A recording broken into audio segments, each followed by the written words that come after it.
Sudah? Live. Teman-teman bisa dengarkan saya semuanya. Bismillahirrahmanirrahim. Assalamualaikum warahmatullahi wabarakatuh. Waalaikumsalam. Kalau sudah mendengar saya, minta tolong ya, lope-lopenya. Nggak ada lope-lope di sini. Adanya cuman kode-kode saja. Alhamdulillahirrahmanirrahim. Wassalatu wassalamu ala sayyidina Muhammadin wa ala alihi washabihi ajmain.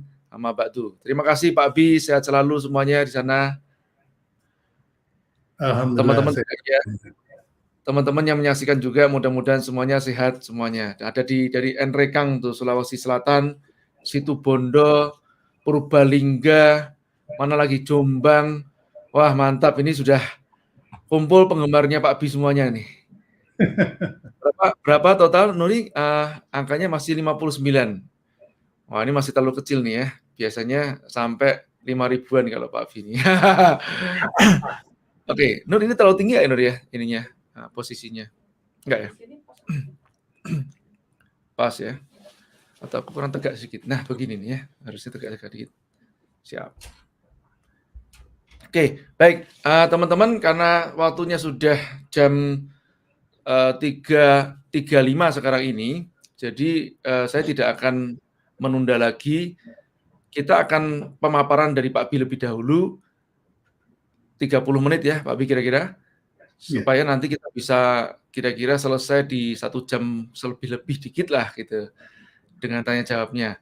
Nah, pemaparannya nanti Pak Bi seputar dasar-dasar duluan nih dari branding atau esensi dari brand, supaya teman-teman juga tidak jet lag ya, karena kalau bicara masalah branding itu ibaratnya ilmu jenderal nih. Wah, kalau saya bilang ilmu jenderal, ilmu prajurit. Kalau saya sendiri Pak Bi, saya membagi branding itu di ilmu yang memang paripurna, karena ilmu pertama kali itu adalah selling. Selling itu ibaratnya ilmu berkelahi tangan kosongnya ala prajurit. Jadi kalau istilahnya bintara gitu ya atau prajurit itu ya harus bisa selling. Karena kalau jadi pengusaha nggak bisa selling, nanti nggak bisa survive kan begitu. Jadi ilmu survivornya di selling. Nah, habis selling itu kalau saya sih memang membaginya dalam 4 ya Pak Bi, yang gampangannya kalau pas belajar ilmu pemasaran yang paripurna. Dari selling terus kemudian mundur ke belakang dikit pakai ilmu promotion. Nah, ilmu promotion atau campaign ya, biasanya kita tahu juga campaign-campaign itu menggunakan campaign berbayar seperti itu contohnya. Itu gunanya untuk menarik orang datang ke tempat kita. Nah, kalau selling kan nge-push, didorong supaya closing. Nah, kemudian yang ketiga nih Pak Bi, biasanya saya membagi yang ketiga ini memang sebetulnya tidak tepat sekali pembagiannya. Cuman setidaknya ini ilmu perwira menengah. Kalau tadi selling ilmu bintara atau tamtama, prajurit, habis itu perwira pertamanya adalah promotion, perwira menengahnya yang letnan kolonel itu ilmunya adalah ilmu positioning, mencari keunggulan atau bersaingnya atau menang bersaing atau positioning. Nah, yang paripurna adalah jenderalnya nih. Jenderal ini ilmunya ilmu branding nih. Nah, ini yang makanya harus didatangkan Pak Bi sebagai praktisi yang 50 tahun lebih membidani berbagai macam produk dan merek ya. Tidak hanya merek loh, tapi juga produk. Kan kalau teman-teman tahu Kopiko itu ternyata idenya Pak Bi tidak dari merek, tapi dari produk dulu. Maksudnya dari produk juga dan mereknya juga iya. Nah, dari situlah kita mungkin bisa nanti belajar dan juga teman-teman yang masih di level UKM jangan kecil hati karena insya Allah kita hari ini akan mengambil benang merahnya. Saya akan berusaha menjembatani ilmunya Pak Bi yang langit nih. Tapi sebenarnya Pak Bi itu ilmunya langitnya itu bahasanya sebetulnya simpel. Cuman memang ya itu simpelnya Pak Bi ini harus dikunyah-kunyah juga kalau teman-teman masih masih tahapan mungkin selling gitu kan. Ya kayak pertanyaan yang kemarin yang sederhana pada saat pas nggak sengaja live begitu ya Pak Bi ya. Terus saya tanya karena memang itu ada yang nyeplos itu, wah yang penting sekarang itu branding nggak penting bilang gitu kan. Yang penting itu ya bisa jual cheaper, better, faster kan begitu kan. Nah, ini pas Pak Bi jawabnya agak nyelkit pas banget gitu. saya kepingin mudah-mudahan orang yang ngomong seperti itu mbok nonton gitu ya, biar biar menurunkan kadar kesombongannya, menurut saya begitu. Jadi, penting sekali bagi teman-teman yang nonton di sini, untuk merendahkan hatinya ya. Jadi kerendahan hati itu kan membuka pintu keilmuan, kemudian rezeki. Rendah hati untuk menyimak gitu kan. Ternyata, wah iya, ternyata jangan disombongin masalah selling-nya teman-teman. Ya laris sih laris, omset sih gede gitu kan, tapi kan sesaat. Kalau branding itu kan evergreen bisa everlasting. Baik teman-teman, nah karena yang kumpul sudah mulai banyak, 151 orang, saya akan berikan kesempatan langsung kepada Pak Bi untuk memaparkan selama 30 menit ya teman-teman ya, supaya teman-teman setidaknya tidak jet lag, mendapatkan gambaran apa sih itu branding dan perlunya. Monggo Pak Bi. Baik, terima kasih Mas C. Assalamualaikum warahmatullahi wabarakatuh. Salam sejahtera untuk teman-teman kita semuanya. Ya, tadi pembukaannya cukup greget dari Mas C ya, mengatakan bahwa ini branding, marketing, selling ini selalu jadi perdebatan, dan itu menyenangkan karena dalam perdebatan itulah kemudian timbul pemahaman-pemahaman yang memperkaya khasanah keilmuan kita. Jadi memang betul bahwa selling itu ibarat lari jangka pendek ya. Jadi kalau Anda memang punya power dan Anda memang suka lari 100 meter, nah itu ibaratnya selling. 100 meter finish, mulai lagi terus gitu. Nah itu biasanya muda-muda suka begitu ya. Nah kalau marketing itu memang tujuannya adalah bagaimana melakukan transaksi, selling yang mempercepat transaksi itu.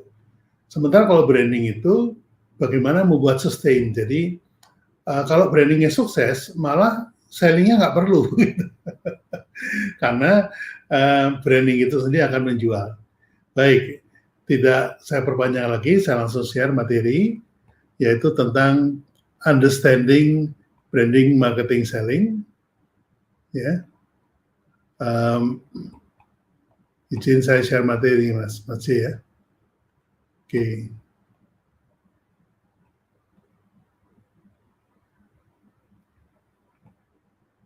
Baik, ini saya full screen. Branding, marketing, selling, understanding. Ya. Pertama-tama kita bahas tentang bisnis dan brand, karena itu nggak bisa dilepas antara bisnis dan brand, karena memang no brand, no business ya. Kalau nggak punya brand itu bukan bisnis, karena baru sampai ke perdagangan aja. Ya. Nah, ini kata kuncinya. Ini kata kuncinya. Orang membeli karena percaya. Jadi teman-teman yang sukses dengan selling, itu selamat karena orang-orang itu membeli produk Anda karena percaya. Ya. Sudah ada rasa percaya itu. Pertanyaannya adalah, ini bahkan Steve Jobs juga mengatakan begitu, a brand is simply trust. Jadi brand itu sebetulnya membangun kepercayaan. Jadi branding itu membangun kepercayaan. Kalau orang membeli karena percaya pada produknya, maka bangunlah produk brand. Kalau orang membeli karena percaya pada orangnya, maka bangunlah personal brand. Ya. Jadi ketika orang membeli bukunya Mas C, itu karena percaya sama isi bukunya atau percaya sama Mas C-nya. Itu yang perlu kita perhatikan. Branding organik gaya UKM nih. Jadi teman-teman UKM itu biasanya melakukan seperti ini. Jadi saya sebutnya brand maternity.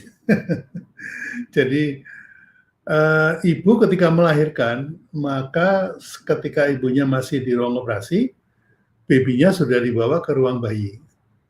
Dibawa ke ruang baby, dimandiin, dikasih minyak telon, dikasih bedak, kasih baju, disisirin gitu.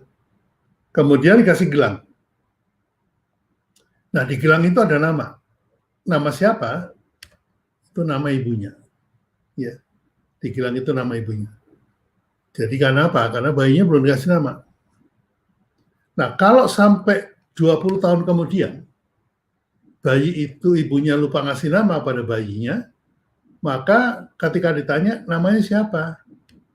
Anaknya Budina. Kenapa? Karena si ibu lupa ngasih nama. Gitu. Kalau dari bayi lahir ceprot langsung dikasih nama, gitu ya, maka orang akan langsung nyebut namanya. Tapi karena nggak ada namanya, otomatis yang disebut ibunya. Nah, itu adalah konsep brandingnya UKM. Ya. Jadi, kalau 40 tahun yang lalu Yujum itu ngasih nama kepada gudegnya, mungkin disebutnya misalnya kasih merek Merdeka gitu ya, maka namanya jadi Gudeg Merdeka. Dan orang percaya kepada produknya. Tapi karena nggak dikasih nama, orang jadi nyebutnya Gudeg Yujum. Ya. Dan otomatis itu membangun experience memakan gudeg Yujum itu membangun trust kepada Yujum. Jadi kalau misalnya Yujum kemudian memutuskan untuk jual gudegnya terpisah, dengan ayamnya terpisah, dengan telurnya terpisah, dengan kreceknya terpisah, itu tetap laku. Karena apa? Karena orang sudah trust sama Yujum. Sehingga apapun yang dibuat, itu pasti dibeli orang. Nah, ini adalah konsep yang paling tepat untuk UKM. Karena UKM itu kelemahannya pada kekecilannya, tapi justru kecilnya itu bikin dia lincah. Jadi kalau misalnya dia usaha gudeg udah sukses, mau usaha sambal, jual sambal, ya laku. Nanti jual apa gitu ya, telur asin, ya laku. Karena apa? Karena percayanya pada yang bikin. Bukan kepada produk telur asin atau produk apa gitu, bukan ya. Nah, ini butuh personal brand. Nah, kemudian contoh lagi bebek goreng Baji Slamet ya. Itu juga begitu. Kalau Baji Slamet ini pada waktu melaunching produknya itu dikasih nama bebek goreng kan ininya ya, kategorinya ya. Dikasih nama bebek goreng Garuda gitu ya. Maka orang akan menyebutnya Garuda, dan itu adalah produk branding. Ya. Yang dibangun adalah kepercayaan orang kepada produknya. Tapi karena dia lupa ngasih nama, atau mungkin sengaja nggak mau ngasih nama, maka orang menyebutnya bebek goreng Haji Slamet. Ya. Ini ciri khas, semua UKM melakukan hal yang sama. Bakso Pak Min, kemudian ayam bakar Mas Mono, ayam Suharti, apalagi masih banyak tuh ya yang kayak gitu. Jadi ini salah? Enggak, ini justru paling cocok buat UKM. Ya, kalau dia melakukan diversifikasi usaha, nggak perlu bangun brand lagi. Tapi kalau korporat diversifikasi usaha, dia harus membangun brand lagi. Nah, itu keunggulan dari UKM ya, teman-teman ya. Oke. Nah, ini juga nih ayam goreng Suharti. Kalau kemudian Ibu Suharti ini memutuskan, Pak Bi, saya mau jual sambelnya terpisah, boleh nggak? Oh boleh Bu, orang sudah percaya sama Ibu Suharti, jadi ayam gorengnya enak, pasti sambelnya juga enak. Kalau kreceknya kalau kremesnya saya jual terpisah, boleh nggak Pak Bi? Oh boleh. Justru itu akan menjadi diversifikasi atau esensifikasi dari produk Anda. Ya. Ini saya menggunakan bukti yang empirik aja ya, yang sudah terjadian. Jadi tidak banyakkan teori. Oke. Nah, ini juga kalimat kedua yang harus diingat. If you don't brand yourself, somebody else will brand you. Ya, jelasnya dari pengalaman 3 pendekar UKM tadi ya, bahwa dia tidak memberikan nama kepada produknya, maka yang ngasih nama ya orang lain. Karena yang bilang ini gudeg Yujum itu bukan Yujum. Yang bilang ini gudeg Yujum itu yang pembelinya atau orang-orang yang melihat. Bebek goreng Haji Slamet juga bukan Bukan si selamat yang ngasih nama, tapi orang-orang yang menjadi pelanggannya. If you don't brand yourself, somebody else will brand you. Oke. Nah, sekarang baru kita bahas apa itu brand. Ya, teman-teman yang jago-jago selling, kalau mau sustain bisnisnya, ya harus bisa bikin brand ya. Oke. Nah, ini kejadian umum, nggak tahu kesalahannya mulai dari mana, tapi kayaknya udah dari zaman dulu yang memang kesalahannya itu sudah ada. Yaitu bahwa ada yang bilang bahwa brand itu merek, ada yang bilang bahwa brand itu logo, ada yang bilang brand itu iklan, ada yang bilang brand itu slogan, ada yang bilang brand itu website. Ya, mungkin 99% dari hadirin yang mendengarkan ini masih berpikir seperti ini. Makanya mereka mengatakan bahwa yang penting laku, yang penting cuan, yang penting dapat duit ya. Oke, nggak apa-apa, memang bisnis itu tujuannya dapat duit. Gitu. Cuman kan caranya bisa macam-macam ya. Gitu. Oke, ternyata itu bukan teman-teman. Jadi logo itu bukan brand, label atau produk itu bukan brand, iklan itu bukan brand, website itu bukan brand. Jadi brand itu apa? Ini kata McNally, ini adalah International Marketing Consultant, dia mengatakan, saya kutip bahasa Inggrisnya dulu ya, nanti saya terjemahkan. Your brand is a perception or emotion. Ya. Jelas sekali dia katakan, your brand is a perception or emotion maintained by somebody other than you that describe the total experience of having a relationship with you. Ya. Brand Anda adalah persepsi atau emosi, bukan merek. Ya. Brand Anda adalah persepsi atau emosi yang dirawat oleh pelanggan Anda,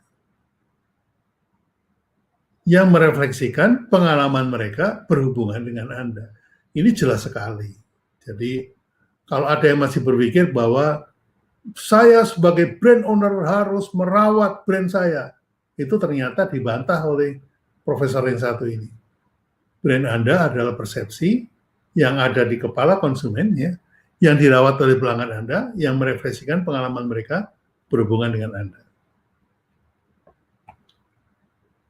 Nah, ini juga Bolton Landers ini dewanya brand tingkat dunia, yang bikin logonya British Petroleum, American Express, Citibank, Bank Mandiri, Garuda Indonesia, kemudian apa lagi ya, Pertamina gitu ya. Nah, dia mengatakan product are made in the factory, brand are created in the mind.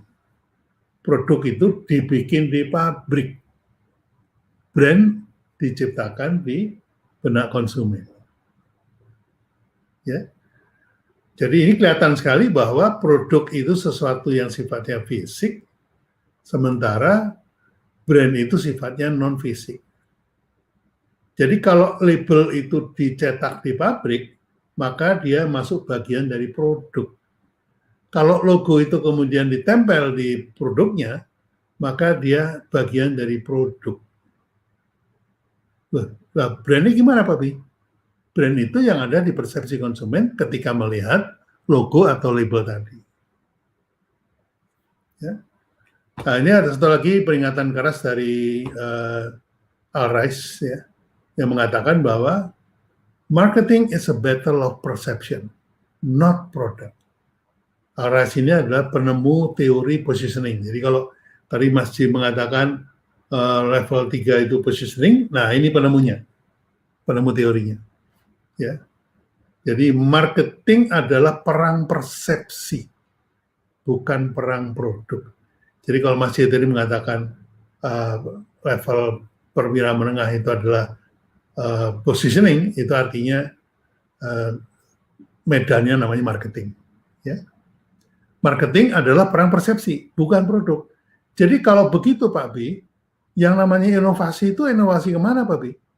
Kalau melihat ini, inovasi itu bukan ke produk. Yang diinovasi itu persepsi konsumennya. Ya. Jadi produk itu inovasinya untuk membangun persepsinya konsumen. Oke. Brand adalah persepsi. Jadi pernyataan dari ketiga tokoh tadi menambah keyakinan saya yang selama ini saya yakini, yaitu bahwa brand adalah sebuah persepsi yang ada di benak konsumen. Yang selalu saya gaungkan, ya, selalu saya sampaikan. Brand adalah persepsi yang timbul karena pengalaman pembeli mengkonsumsi produk kita. Ya. Brand adalah persepsi yang timbul karena pengalaman pembeli mengkonsumsi produk kita. Jadi ada 4 kata penting di sini. Brand itu sendiri, kemudian kata persepsi, kemudian ada kata pengalaman, kemudian ada kata mengkonsumsi. Ya. Harus ada 4 unsur ini.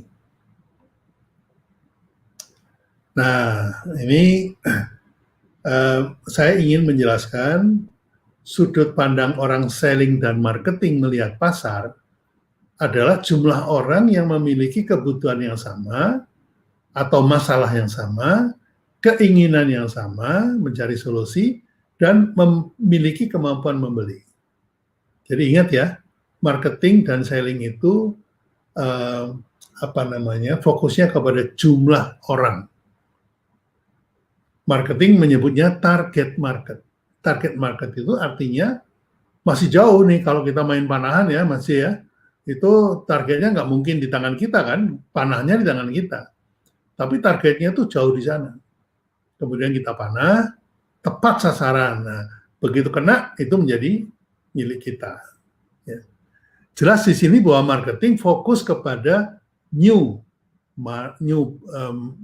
consumer. Marketing fokus kepada pembeli baru. Ya. Nah, pembeli yang sudah beli, gimana Pak Pi? Ya bukan urusan marketing lagi. Marketing fokus mencari pembeli baru agar supaya mereka bertransaksi. Nah, itu adalah fokusnya marketing. Selling adalah mempercepat proses transaksi tadi. Makanya dikasih pelurunya lumayan banyak ya. Ada diskon, ada hadiah, ada bonus, ada cashback, ada macam-macam ya. Itu jenis promosinya macam-macam. Tapi yang paling penting adalah marketing itu fokus pada jumlah orang, disebutnya target market. Kalau selling, jumlah orang disebutnya prospek. Ya. Jadi kalau petanya kita tahu, kita enak nih mainnya ya. Nah, kalau orang branding gimana Pak Bi? Orang branding itu fokusnya kepada jumlah merek yang ada di dalam konsumen, di dalam kepala calon konsumen. Jadi kalau ini sebelah kiri ada 1.000 orang, maka urusan orang brand itu adalah mengidentifikasi berapa sih jumlah merek yang sudah ada di dalam kepala mereka.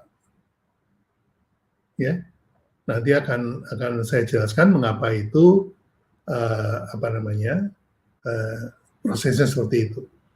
Jadi ketika Anda berdebat dengan saya dan Anda hanya menguasai ilmu marketing dan saya hanya menguasai ilmu branding, maka nggak ketemu itu. Ya, karena dari target market aja udah target market aja sudah beda gitu. Ya, targetnya adalah target market. Sementara kalau branding itu targetnya pembeli yang sudah mengkonsumsi, yang sudah punya pengalaman. Ya. Nah, jadi gambarnya seperti ini kira-kira. Marketing itu atau selling melakukan penawaran, lalu kemudian terjadi transaksi. Setelah terjadi transaksi, maka marketing selesai tugasnya. Ya.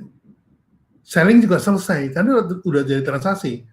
Lalu apa yang dilakukan oleh teman-teman selling nih? Wah, cari korban baru nih, cari calon pembeli baru gitu. Kemudian marketing juga begitu. Sementara setelah transaksi, yang terjadi adalah konsumsi.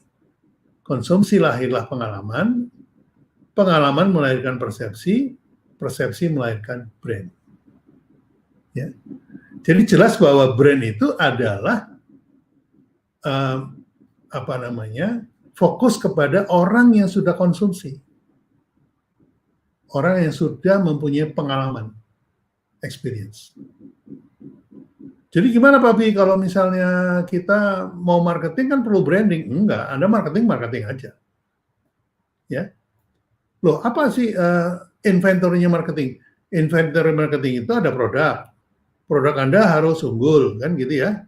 Kemudian inventory yang kedua harga Anda harus diterima. Yang ketiga distribusi harus merata. Yang keempat promosi harus nyampe gitu kan. Itu inventory-nya marketing. Nah, gunakanlah itu untuk menciptakan pembeli. Setelah pembelinya transaksi dan mengkonsumsi, baru itu urusan branding. Mengapa? Karena tugasnya branding itu membuat pembeli itu beli lagi, menjadi pelanggan. Jadi marketing fokus kepada how to create consumer, kalau branding fokusnya kepada how to create customer. Ya, customer itu yang membeli berkali-kali ya. Nah, ini kalau petanya jelas, kita enak nih ngomongnya. Mungkin nggak Pak Bi? Ini pasti masih kan kreatif sekali. Ini pasti nanyanya. Mungkin nggak Pak Bi kita melakukan branding barengan sama marketing? Oh, mungkin banget. Gimana caranya? Ya ciptakanlah experience. Ciptakanlah pengalaman. Karena pengalaman itu adalah kata kunci untuk menciptakan brand. Untuk menciptakan persepsi. Ya, tadi ya, kalimat yang pertama tadi. Masih ingat ya? Bahwa brand adalah, saya balik lagi deh. Brand adalah persepsi yang timbul karena pengalaman pembeli mengkonsumsi produk kita. Jadi brand baru timbul setelah ada pengalaman. Kalau belum ada pengalaman, nggak akan timbul. Ya. Karena rasa percaya itu baru timbul kalau setelah mengalami. Bagaimana caranya Pak Bi supaya kita pada waktu Dewan Marketing itu udah langsung melakukan memberikan branding? Bisa dengan memberikan pengalaman. Contohnya, kalau Anda punya produk makanan, buatlah makanan dalam bentuk mini. Ya, yang teman-teman suka sebutnya tester. Jadi, buatlah tester supaya calon konsumen mendapatkan pengalaman mengkonsumsi. Meskipun sedikit. Tapi di benaknya langsung in-print, langsung tercatat. Wah, beda ya. Sama di situ, sama sebelah toko sebelah gitu, ya. Nah, itu cara paling cepat teman-teman untuk membangun branding, membangun brand pada saat marketing atau pada saat selling. Ini yang suka dilupakan oleh teman-teman karena apa? Karena kurang pengalaman, ya. Karena tidak ada yang ngajarkan seperti itu. Jadi, loh, kalau kita nggak mau ngasih tester gimana, Pak Bi? Oh, kalau begitu Anda bikin virtual experience. Apa tuh virtual experience? Virtual experience itu ada pengalaman yang hanya bisa dilihat tapi nggak bisa dirasakan. Contohnya, kan sering lihat iklan TV ya, nanti kita bayar satu talent yang terkenal gitu ya, misalnya Raffi Ahmad atau Tengku Wisnu gitu, kamu pura-pura sakit ya, pura-pura pilek, batuk-batuk gitu. Terus, nah ini solusi obat kita nih, produk kita. Ini obatnya nih. Udah gitu kamu harus nunjukkan bahwa kamu udah sehat. Gitu. Itu namanya virtual experience. Anda hanya bisa melihat di TV, tapi tidak bisa mengalami. Oke, clear ya? Sampai di sini kita sepakat bahwa marketing dan branding tugasnya memang beda. Ya. Jadi nggak usah ngotot-ngototan, marketing dulu atau branding dulu. Oh, saya sih jawabnya enteng-enteng aja. Ya marketing dulu lah. Selling dulu apa branding dulu, Pak Bi? Ya selling dulu lah. Ini jelas banget. Jadi ngapain diributin gitu.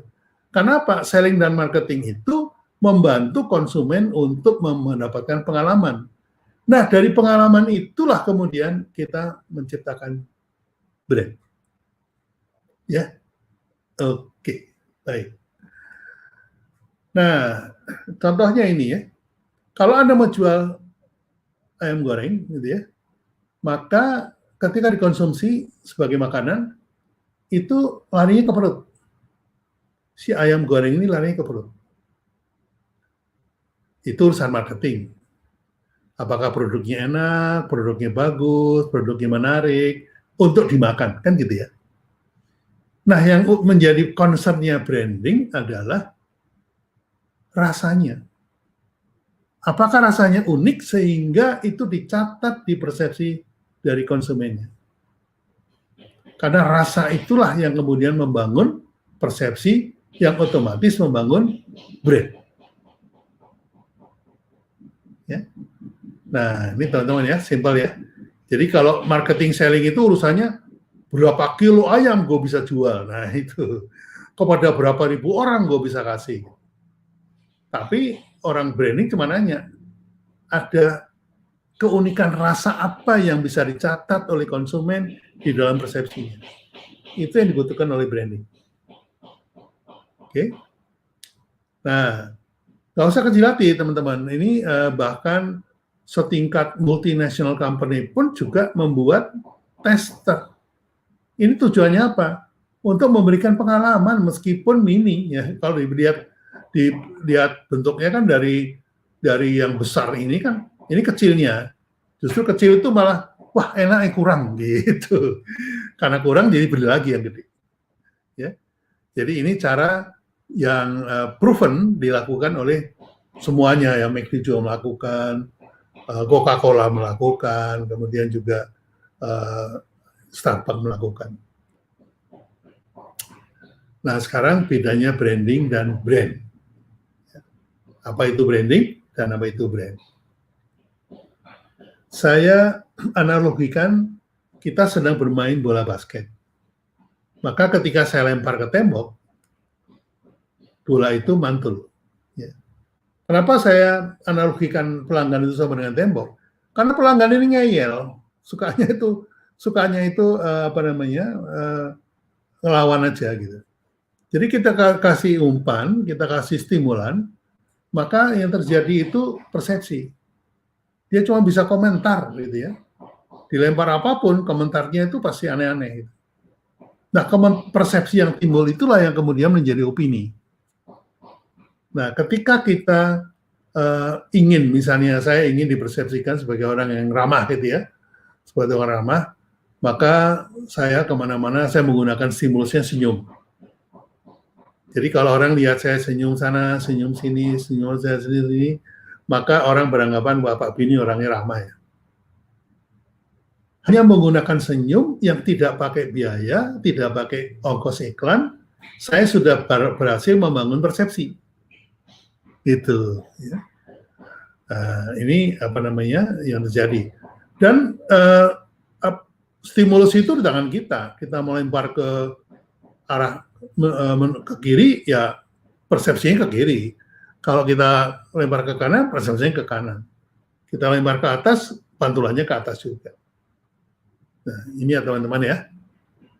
Jadi kalau kita menggunakan stimulus sebagai alat branding atau menjadi inventory branding, maka persepsi yang timbul adalah bermakna yang kemudian kita sebut brand.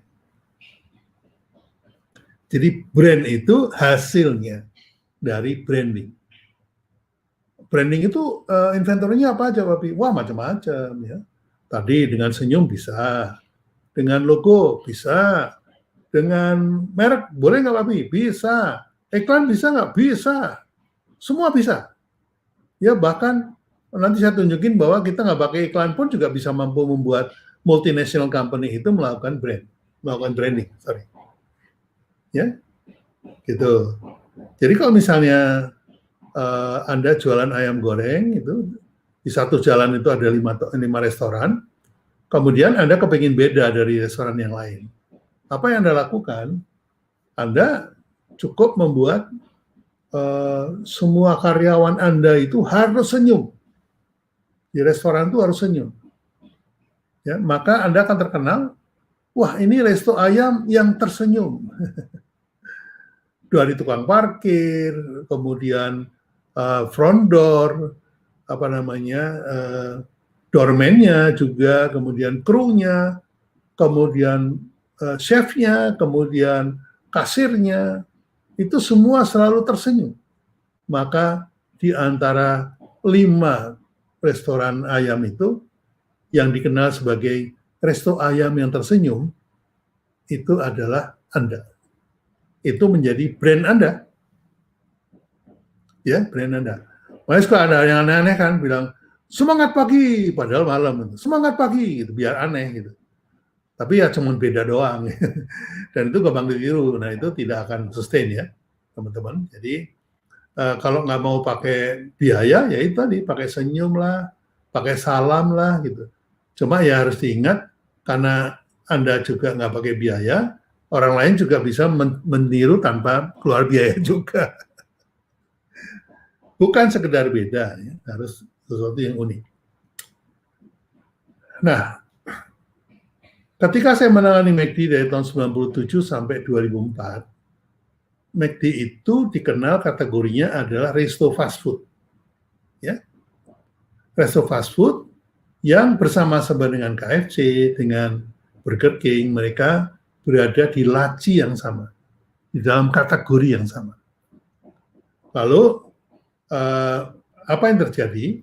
Konsumen datang ke counter, kemudian pesan, dan dia menunggu. Setelah pesan itu menunggu 10 menit, 20 menit, 30 menit, gitu ya. Dan konsumen itu nggak keberatan. Keadaannya baik-baik saja pada tahun 2000 itu keadaannya baik-baik saja. Konsumen senang, yang jualan juga nggak ada masalah, gitu ya. Cuma kita ingin keluar dari crowd, keluar dari kerumunan. Kita kepingin dipersepsi sebagai, Nah, tadi saya bilang laci ya. Jadi buat orang branding itu kepala konsumen itu kayak laci-laci gini, kayak laci filing cabinet. Ada laci kafe, laci mall, laci restoran. Meaning bahwa setiap laci mewakili produk kategori. Ya. Nah, di dalam laci ini ada berapa merek? Menurut riset, di setiap laci itu hanya ada 7 merek.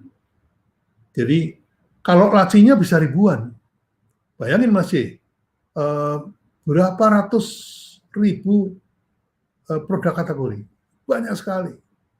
Mobil aja ada truk, ada pickup, ada bus, ada sedan gitu ya. Ada macam-macam kategori ya. Oleh karena itu kita patut bersyukur pada Allah SWT bahwa kita diberi kekayaan yang luar biasa yang namanya otak, di mana punya kemampuan untuk menyimpan ratusan ribu laci.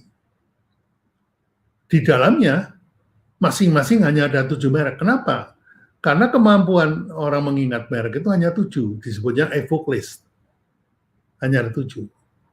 Ya, kalau nanti iseng-iseng kita, saya tanya Mas C nanti, Mas C, kalau mie instan itu ada berapa merek? Kalau bisa nyebut 7 itu juara. Kalau sekarang itu maksudnya itu dimonopoli sudah. Kalau sekarang menurut Mas C, mie instan ada berapa merek Mas C? Mie instan, Indomie, Sarimi, Pop Mie, mie aduh sampai lupa. Nah itu, tahu apa namanya ininya yang go green itu sampai lupa. Aduh, yang organik, Lenomilo Lemon Milo, susah. Mereknya susah, mereknya kayak lemon. Itu betul Pak Bi. Nah, itu biasanya mau saya tanyakan tadinya, tapi nanti aja saya tanyakannya. Ya oke.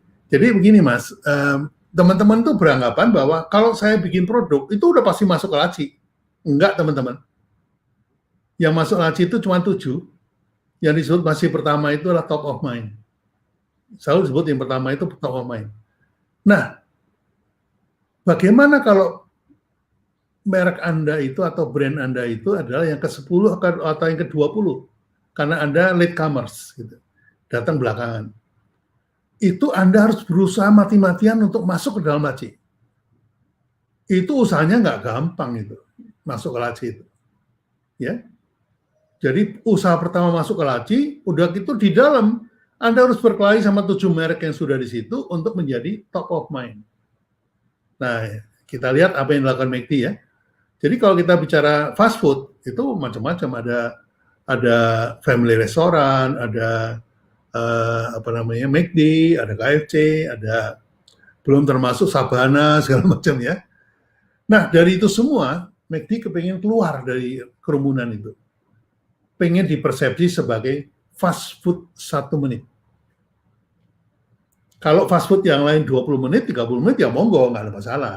Tapi kita beda, kita ini 1 menit. 1 menit harus sudah tersedia. Dan kita tidak menggunakan iklan, tidak menggunakan endorser, tidak menggunakan influencer, tidak menggunakan bintang iklan. Kita pakainya ini, jam pasir. Dari kontainer atas, itu pasirnya turun ke bawah. Ya. Pasir habis pas 1 menit. Jadi konsumen ketika ngorder, beli 1 paket hemat, ya. Oke, siap. Itu begitu dibayar, langsung jamnya dibalik. Ya.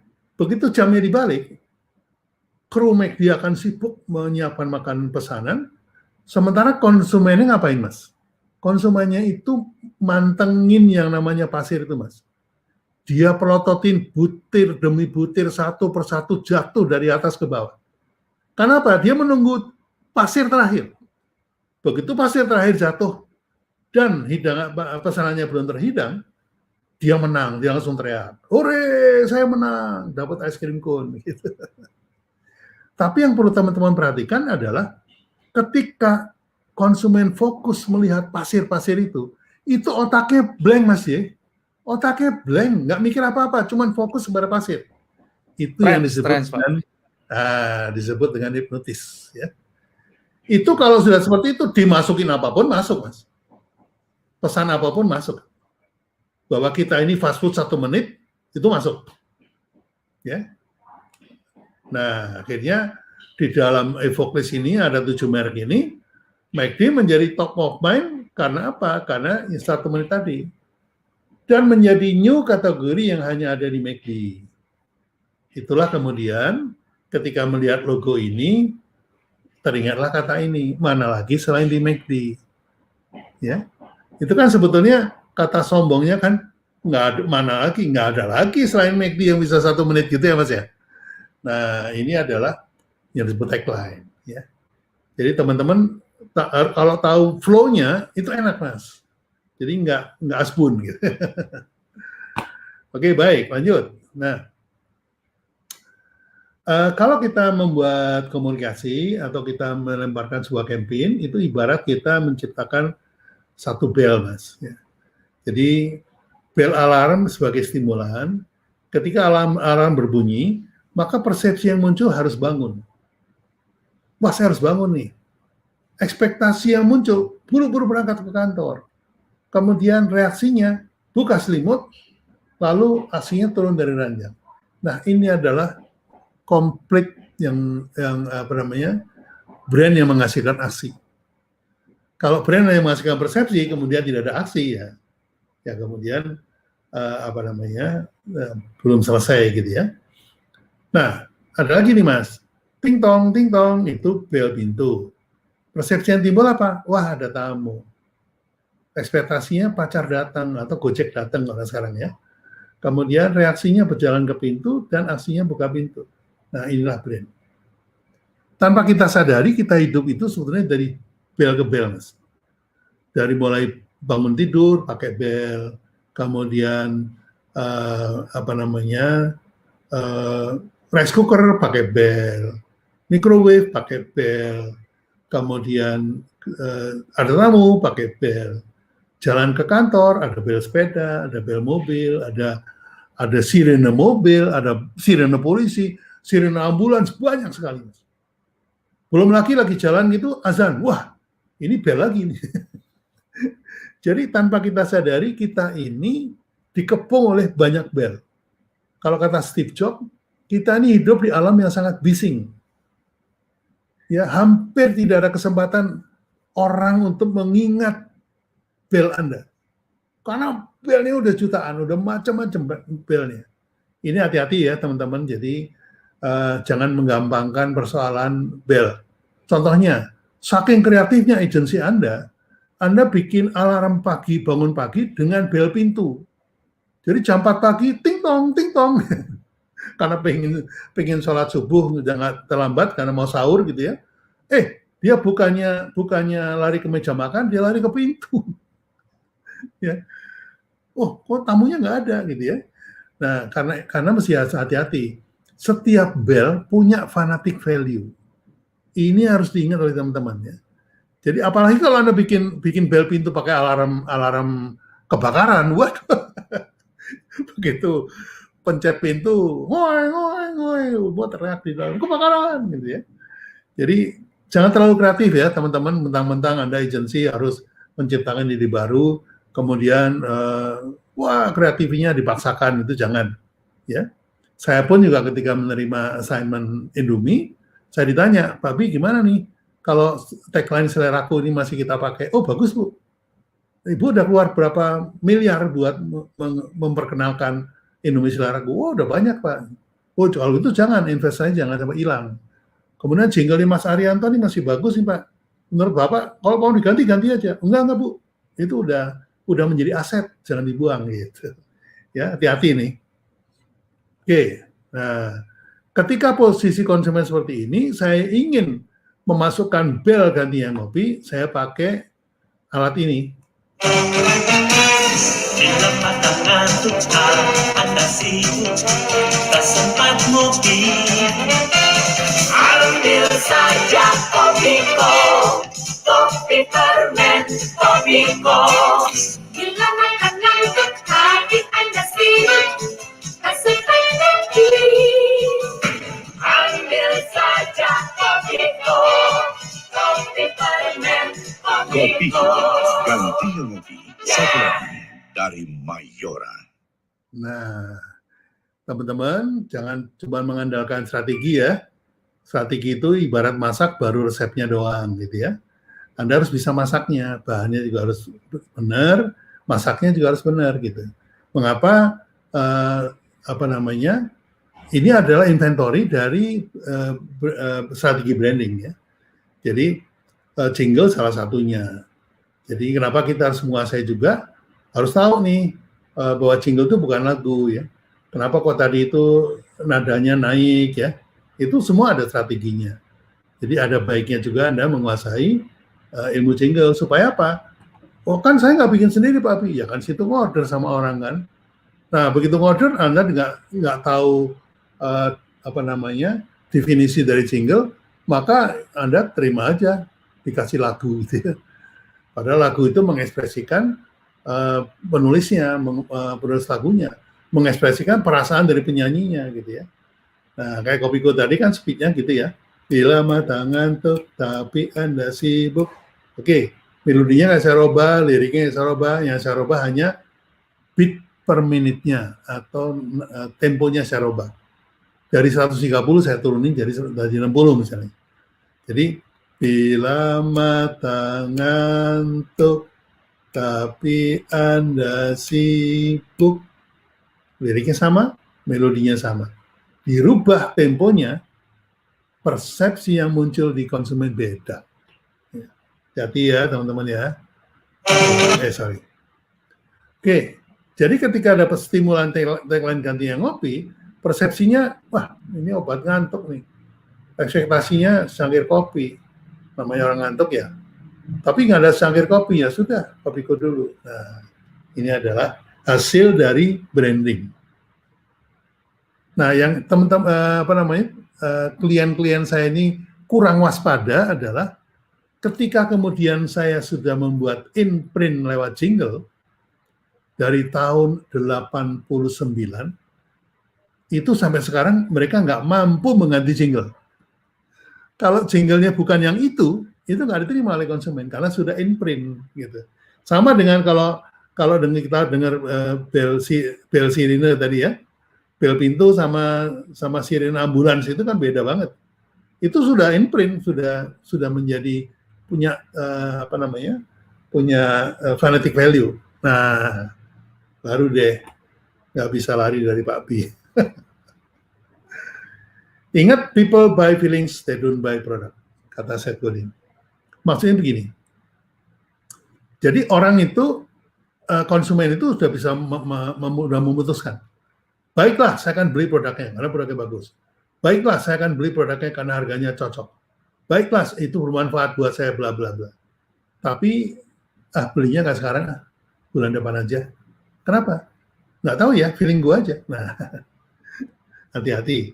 Jadi yang perlu kita garap bukan produknya, feelingnya. 2021, apa yang terjadi? Nah ini, jadi marketing 4P, product, price, place, promotion, berganti ini dengan 4E, yang disebut inbound marketing ya, yaitu engagement. Alihkan fokus Anda dari jualan produk ke jualan engagement, ke jualan hubungan baik. Kemudian, price jadi excitement. Excitement adalah pengganti harga yang mesti dibayar oleh pelanggan Anda. So, ciptakanlah excitement. Ya. Kemudian, everywhere. Alihkan distribusi produk Anda ke everywhere. Maksudnya konsumen nggak perlu masuk pintu toko untuk membeli produk Anda. Yang terakhir adalah evangelis. Gantikan promosi dan iklan dengan para evangelis. Konsumen yang delight dan puas dengan sukarela berbagi cerita tentang produk kita. Nah ini zaman now ya, zamannya Pak Bi nggak gini. Jadi zaman kalian harus menggunakan cara ini. Nah ini adalah teorinya. Jadi orang asing karena tertarik kemudian menjadi pengunjung, dia convert, kemudian menjadi leads, kemudian close, menjadi closing, jadi customer, delight, menjadi promoter. Nah ini sudah, kalau sudah jadi customer, sudah menjadi brand. Nah ini bedanya, kalau outbound marketing itu teriak-teriak, ya, kalau inbound marketing itu menyedot, gitu ya, menyedot, karena ada magnetnya. Nah ini perlu dipelajari juga bagaimana menciptakan magnet. Jadi jangan teriak-teriak pakai toa. Ayo teman-teman, mumpung gratis. Ayo teman-teman, mumpung kita masih, oh ini hari terakhir kita. Waduh, itu Anda hidup zaman sekarang pakai sosial media, tapi approach-nya masih zaman dulu banget gitu ya. Hati-hati ya teman-teman ya. Oke. Mengapa demikian? Karena zaman now everybody is a media. Kalau zamannya saya dulu, zamannya Pak Bi yang kuno itu kliennya nggak ada yang punya media. Jadi entah itu Indofood, Mayora, BCA, Mandiri, Polytron, Jarum, Kedengaran, itu nggak ada yang punya media. Karena zaman dulu yang namanya media itu adalah suatu perusahaan yang mendapatkan lisensi dari pemerintah untuk menggunakan frekuensi yang ada di udara. Di udara itu adalah lapis-lapisannya ya. Frekuensi sekian, radio, frekuensi sekian, televisi, frekuensi sekian untuk telekomunikasi. Jadi itu harus ada izinnya, nggak sembarangan ya. Nah sekarang ini zaman sudah berubah. Kalau zaman dulu harus masang iklan di televisi, RCTI, SCTV gitu ya, bayarnya mahal. Nah zaman sekarang itu gratis karena everybody is a media. Gitu. Oleh karena itu, bagaimana caranya Anda menggunakan komunitas Anda, komunitas konsumen yang puas itu untuk menyebarkan berita, menyebarkan cerita. Kalau dulu broadcast itu one to many, sekarang dengan many interest, sekarang adalah narrowcast yang berjenjang. Dari Mas J, kemudian cukup ngomong dengan 10 orang, nanti ada 1 orang yang kemudian ngomong lagi sama 10 orang, ngomong lagi sama 10 orang, ngomong lagi sama 10 orang. Nah, ini narrowcast namanya, bukan broadcast. Nah, ini dibutuhkan para evangelis, orang-orang yang bersedia sukarela untuk menyebarkan berita dan ceritanya Mas J. Nah, kata kuncinya di sini nih, masih berhasil menciptakan mutual interest. Jadi interest teman-teman di UB itu sama udah. Akibatnya apa? Karena udah ada kesamaan interest, itu ngalir aja gitu. Ketok tularnya cepat banget. Ya. Dan seterusnya. Nah, ingat kata-kata Seth Godin, ini sebagai closing, marketing is not about the product that you sell, but the story that you tell. Okay? Marketing is not about the product that you sell, but the story that you tell. Ya, oh ini iklan workshop saya nyelip di sini, mohon maaf ini. Ya, terima kasih. Saya kembalikan kepada Mas J. Silakan. Oh, wah, berkualitas banget, bergizi banget, meskipun sebentar. Saya jadi ini Pak Bi. Kalau saya menilai dulu Pak Bi ya, kan saya kan alumni bisa bikin brand pertama, angkatan berapa lah lupa waktu itu, awal-awal. 7, angkatan 7. Ya, terus habis itu saya nggak lanjut lagi nih, saya kepingin lanjut. Saya mau ikutan sama teman-teman nih, kapan-kapan ya teman-teman kita lanjutkan. Kalau bisa sebetulnya kepinginnya sih offline, karena kalau buat saya online tuh gimana ya Pak Bi ya? Nggak dapet ruhnya Pak Bi nih. Kan kalau ketemu Pak Bi secara langsung kan bisa langsung mengindra begitu ya. Nah, karena ya itu Pak Bi, Bu Dwita buat saya itu brand. Itu brand. Nah, oke Pak Bi, sekarang ini yang menjadi pertanyaan saya.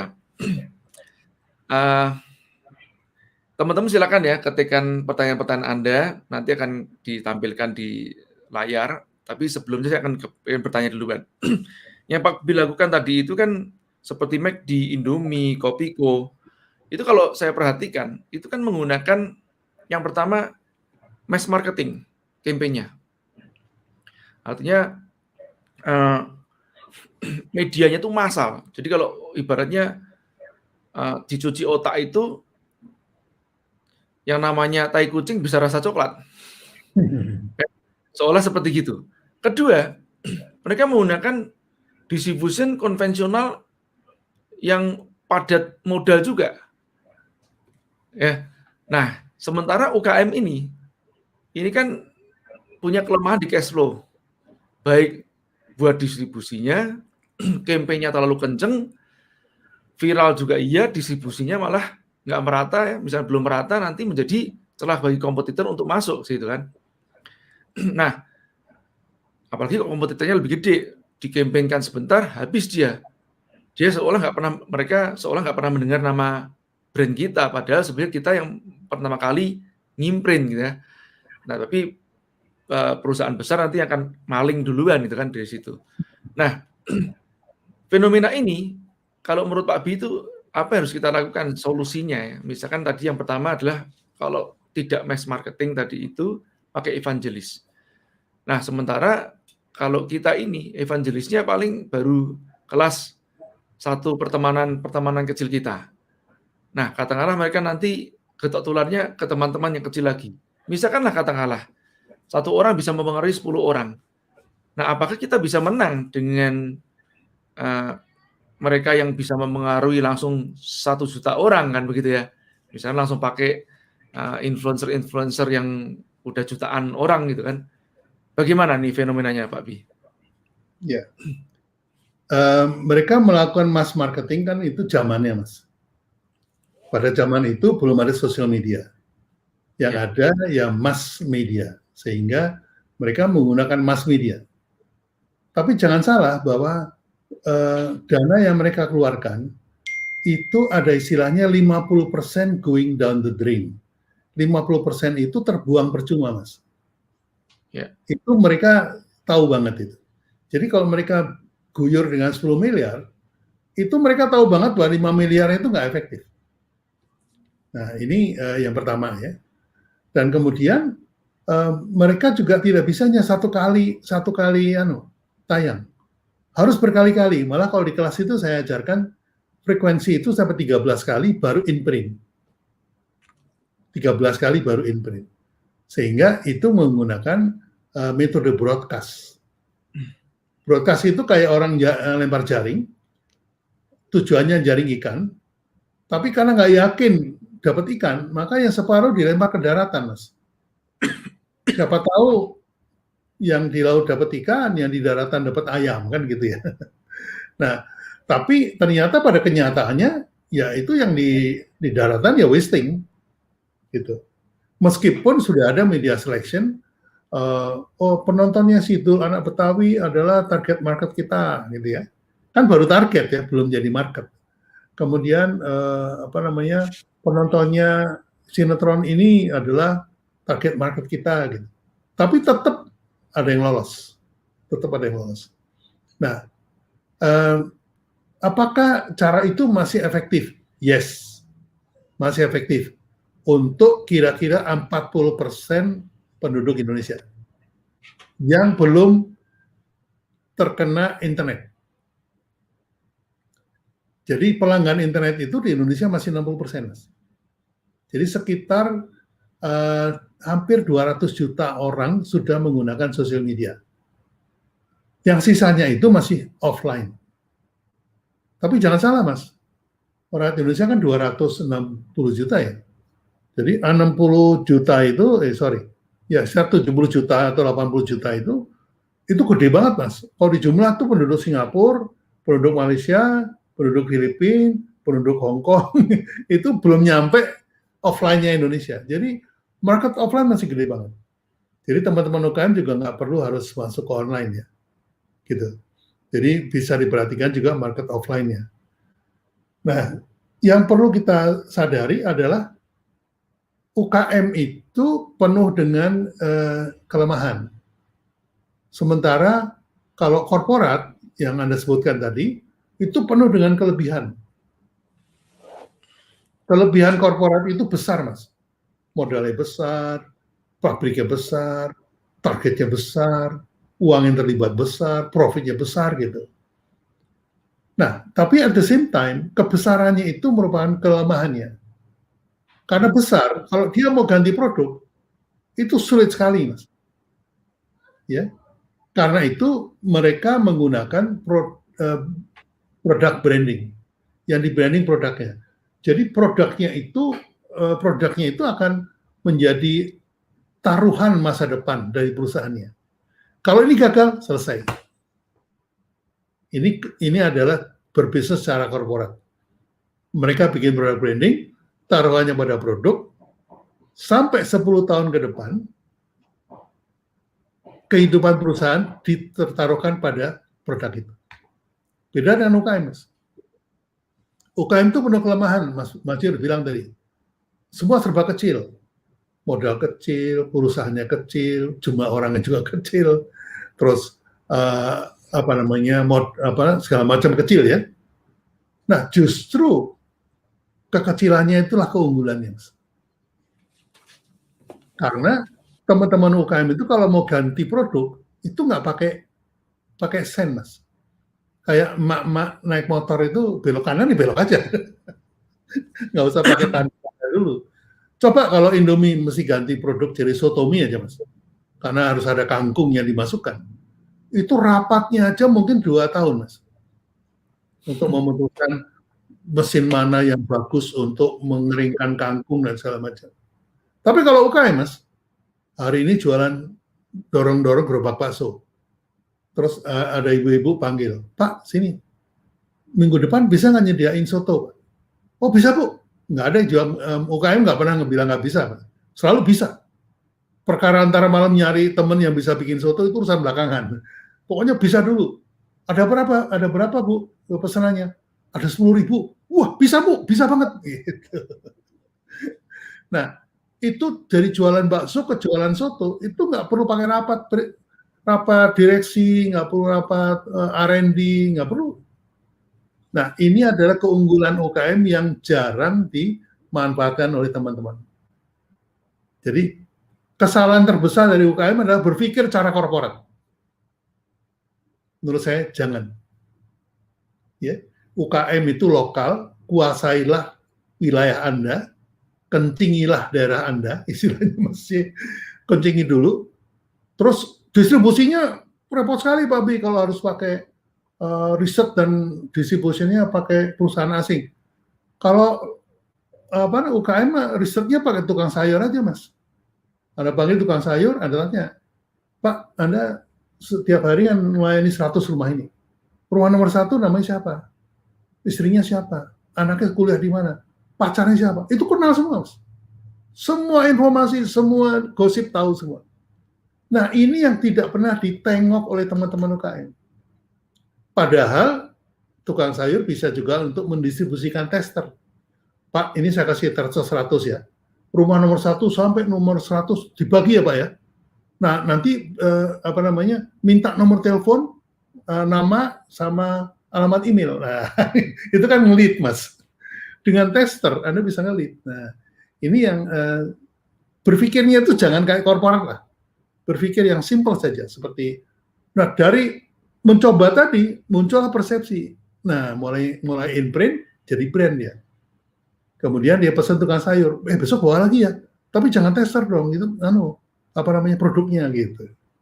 Begitu Mas kira-kira jawaban saya, Mas. Agak panjang, sorry. Seneng Pak Bi, saya senyum-senyum tuh kenapa? Saya barusan meeting kan semalam juga, tadi juga barusan meeting lagi juga, beberapa hari yang lalu meeting bahas yang sama, fenomena anak milenial sekarang itu. Mungkin ini milenial itu kan terlalu luas ya Pak Bi ya. Katakanlah di bawah 25 lah itu paling banyak. Di bawah 25 itu udah mendekati Z kan. Jadi X-nya, Y-nya mendekati Z. Nah, jadi fenomena anak milenial sekarang itu kayak dunia itu hanya sebesar layar 5 inch. Yang saya perhatikan seperti itu. Jadi tidak, misalkan mereka udah mentok, ngiklan aja udah mentok misalkan gitu kan. Habis itu kayak mereka kayak meremehkan yang offline sekitar kita. Jadi ini ada satu contoh kasus lah misalkan Pak Bi. Dengan kawan kita ya, namanya Panji. Dia buat roti bakar Panju. Pada saat tanya sama saya, Mas, ini promosinya bagaimana kan begitu kan? Ya, promosinya terus apa yang kamu lakuin gitu kan? Wah ya di Instagram misalnya begitu kan, dia sudah di Instagram pakai akun siapa gitu, misalnya Info Bandung atau apa. Saya tanya begini, oke itu udah bagus benar. Tapi permasalahannya adalah Bandung itu kan luasnya minta ampun. Nah, jadi apakah orang yang Bandungnya di daerah di daerah Ciwidey sana atau daerah Antapani itu mau ke tempatmu yang daerah di Pati Ukur aja, itu sudah berjarak 30 km. Di tempat saya, Kota Baru, apakah mau ke tempat kota juga berjarak 30 km juga? Nah, itu belum tentu. Nah, daripada kamu nggak efektif ke sana, mendingan kamu sekitar sini aja. Sekitar sini itu siapa? Brosur lah paling gampang. Perumahan-perumahan. Brosur apa masih efektif? Ya masih loh, tergantung yang kamu sasar siapa gitu. Nah, kalau brosurnya sebarin jalan sembarangan ya belum tentu gitu. Nah, kan kalau radiusnya 5 km, 10 km yang kira-kira menjadi target pasar, ya itu bisa. Sekitar situ tinggal traffic generatornya di mana saja. Atau sarang semutnya lah gampangnya kalau saya ngomong. Itu di mana perumahannya kah atau mungkin di tempat kos-kosannya kah disebarin situ kan gitu lah. Atau mungkin di traffic light yang menuju arah tempatmu disebarin brosurnya pas orang lewat bisa juga. Itu saya ngomong begitu. Kadang-kadang betul Pak Bi. Mereka itu terlalu berpikir rumit ya Pak Bi ya. Oke, ini sekarang pertanyaan saya lagi Pak Bi. Pada saat kemarin kan Pak Bi sempat nyeplos tuh masalah pas saya bilang, saya tanya begini kan, cheaper better faster itu Pak komentarnya. Terus Pak Bi bilang, itu kan buat mereka yang tidak mampu saja, tidak mampu buat brand kan begitu. Nah terus kemudian saya lanjutkan. Nah kalau apakah brand itu kan untuk mereka-mereka yang punya duit saja kan begitu. Nah terus Pak Bi mengatakan, atau mungkin untuk target pasar yang bidiknya menengah ke atas saja, misalnya kayak Louis Vuitton lah, Hermes dan lain-lain ya, yang mahal-mahal. Atau Zara mungkin juga iya, Uniqlo setidaknya di situ pasarnya. Bagaimana kalau yang ke bawah, apakah itu memerlukan brand atau tidak juga? Pak Bi langsung nyeplos, itu Indomie, Kopiko. Nah, Indomie, Kopiko. Ini saya jadi pertanyaan lagi Pak, pas offline. Indomie tapi kan persaingannya beda dengan persaingannya yang lain kan begitu lah. Contoh kalau Indomie, Kopiko aja itu masih termasuk perusahaan besar yang bisa memproduksi itu, artinya terbatas. Indomie misalkan Pak ya, begitu ada fenomena mie instan yang lain, yaitu pilihannya diantasarikan atau dimunirkan itu loh. Istilahnya begitu. Mau ya atau diperkarakan atau diakuisisi. Kan begitu. Nah, kan kejadiannya seperti itu kan Pak. Jadi kan kayak sekarang kita tidak mendengar Sarimi lagi gitu kan. Karena mungkin sudah diambil juga Supermi yang pertama ya. Yang paling kita kenal dulu kan sebenarnya sebelum ada Indomie namanya Supermi. Nah, sekarang makan nggak kedengaran lagi kan, sudah di-merger-kan semuanya kan pabrik-pabriknya. Nah, yang kayak ginian artinya terjadi namanya monopoli kan Pak Bi. Ya. Ya, jadi mereka pasarnya menengah ke bawah pun juga, bahkan bencana krisis tidak pernah terjadi pada Indomie, semakin krisis semakin bagus, membutuhkan Indomie. Nah, tapi yang ini kan sifatnya monopoli Pak Bi. Kalau yang tidak monopoli boleh nggak Pak Bi kasih contohnya? Ya, Mas J pernah ke Jogja? Jogja pernah, sering. Pernah makan gudeg Yujum? Yujum pernah nggak ya? Sepertinya sekali saya pernah. Ya. Jadi orang kayak saya ini Mas, rela loh pagi terbang ke Jogja, makan siang gudeg Yujum, habis itu langsung balik ke Jakarta lagi, next flight. Artinya untuk makan satu piring gudeg Yujum, itu saya rela keluar duit, nggak cuma bayar produknya, bayar tiket pesawatnya langsung bolak-balik. Saking kangennya sama gudeg Yujum. Nah, ada berapa Mas kira-kira UKM semacam Yujum yang punya produk yang eksklusif sehingga mempunyai daya tarik yang kuat? Siap, dipahami. Jadi gudeg Yujum kan bukan konglomerat ya, mereka kan juga pelaku UKM lah ya, mungkin UKM besar gitu, tapi UKM juga. Nah, misalnya rawon nguling Mas, atau rawon rampal di Malang, saya rela ke Surabaya, terus naik mobil ke Nguling, makan, pulang lagi. Karena apa? Karena rasanya eksklusif. Nah, teman-teman UKM itu fokus ke situ aja. Fokuslah kepada yang Anda memang ahli. Perlu ditanamkan di pikiran semua pengusaha UKM bahwa UKM itu pewaris tunggal kearifan lokal. Indomie bikin soto, itu soto-sotoan Mas, bukan soto beneran. Masih kalah sama soto Cakman yang ada di Gubeng sana. Atau Cahar yang ada di Mer ya. Jadi, nah teman-teman itu harus mempertahankan itu. Jadi jangan berpikir kayak korporat aja. Ya. Karena, maaf ini, yang punya restoran Wong Solo itu, ternyata punya restorannya ratusan loh Mas. Ya Wong Solo ada restoran soto, restoran macam-macam tuh. Itu ratusan. Dan dia masih kategorinya UKM. Nah, dia dibantu teman-teman kemitraan. Nah, itu biasalah ya. Yang penting kita harus siap dengan resources, sumber daya manusianya maupun sumber daya produknya. Jadi central kitchen-nya harus kuat dan segala macam. Jadi lebih baik seperti itu. Buatlah sesuatu yang khas sehingga orang itu rela jauh-jauh datang. Sate Marangi Purwakarta misalnya. Itu yang di daerah mana itu, yang dekat sama jalan tol itu dia bersaing dengan 400 Mas. 400 tukang sate Marangi di Purwakarta. Dan dia nyantai aja. Orang dari Jakarta naik mobil ke Purwakarta, makan sate, balik lagi, itu banyak kayak gitu. Tanya Pak Bi. Iya. Bicara sate Marangi lah misalkan Pak Bi. Fenomena sate Marangi di Purwakarta itu kan setelah saya ngicipin ternyata juga rasanya padahal ya nggak benar-benar spesial banget untuk pecinta kuliner seperti saya. Kadang-kadang sering saya katakan ini kok alot dulu ya. Ya ayam alot ya, satenya juga iya. Nah, itu kayak gitu, tapi brand-nya masih kuat juga Pak Bi ya. Itu apakah sudah karena dia imprint yang pertama atau bagaimana Pak Bi? Ya, karena udah terlanjur kuat ya. Jadi contohnya waktu itu Mas Bondan almarhum itu men-challenge salah satu chef kita, Mas Yudi. Dia bilang, lu masa nggak bisa bikin kayak gini? Bikin dong yang pakai wagyu kayak apa gitu, sate Marangi. Dibikin Mas. Dibikin di jalan apa itu, Tanah Abang itu, daerah Tanah Abang. Itu dibikin. Saya coba enak banget Mas. Wes Jayati kalah, Purwakarta kalah aja. Gitu. Rasanya udah paling enak. Gitu. Dan harganya Mas, satu tusuk cuma 3.500.